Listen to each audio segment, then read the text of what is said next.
ভোরের আগে হরিদাসের ঘুম ভাঙে না, ঘুম তাকে ছেড়ে যায়। খিদের জ্বালায় পেট মোচড় দেয়। 3 দিন ভাত জোটেনি, তবু উঠে পড়ে, কারণ জমি তার অপেক্ষায়। চালার নিচে দাঁড়িয়ে দেখে রাতে বৃষ্টি হয়েছে। টিনের চাল ফুটো, মেঝে ভিজে, কমলা ভেজা কাপড়ের উপর বসে ছেলের কপালে হাত রাখছে।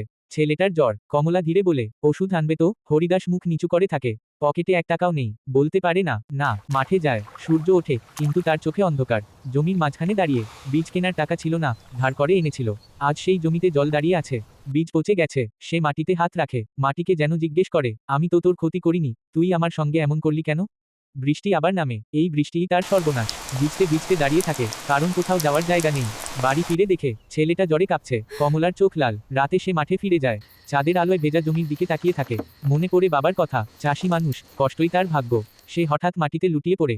বুক ফেটে কান্না আসে। এই কান্না কখনো বাড়িতে করে না। পরদিন ভোরে গ্রাম। হরিদাস আর নেই। তার নিথর শরীর পড়ে আছে জমির মাঝখানে।